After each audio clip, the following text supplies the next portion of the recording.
नमस्कार मंडळी. छोट्या पडद्यावर गेल्या काही महिन्यात अनेक नवीन मालिका प्रेक्षकांच्या भेटीला आल्या, तर काही मालिकांनी प्रेक्षकांचा निरोप घेतला. अशातच स्टार प्रवाह वाहिनीने आणखीन 3 नव्या मालिका प्रेक्षकांच्या भेटीला आणल्या आहेत. मात्र या नव्या मालिकांसाठी जुन्या मालिका निरोप घेणार आहेत.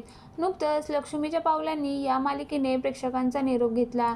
या मालिकेच्या वेळेवर आता वचन दिले तू मला ही मालिका सुरू होणार आहे. अशातच एका नव्या मालिकेसाठी आता घरोघरी मातीच्या चुली ही मालिका निरोप घेणार असल्याची चर्चा सुरू झाली आहे. कोणती आहे ती मालिका? मी सावित्रीबाई ज्योतिराव फुले या मालिकेचा नवीन प्रोमो प्रेक्षकांच्या भेटीला आला. थोर समाजसुधारक महात्मा ज्योतिबा फुले आणि क्रांतिज्योती सावित्रीबाई फुले यांच्या जीवनावर आधारित असलेली ही मालिका लवकरच सुरू होणार आहे. ही मालिका 5 जानेवारीपासून प्रेक्षकांच्या भेटीला येते. मी सावित्रीबाई ज्योतिराव फुले या नव्या मालिकेला संध्याकाळी 7:30 वाजताचा टाइम स्लॉट देण्यात आला आहे.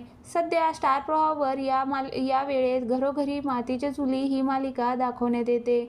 मात्र आता मधुराणी गोखले आणि अमोल कोल्हे यांच्या नव्या मालिकेसाठी रेश्मा शिंदे आणि सुमित यांची मालिका निरोप घेणार का, असा प्रश्न प्रेक्षकांना पडला आहे.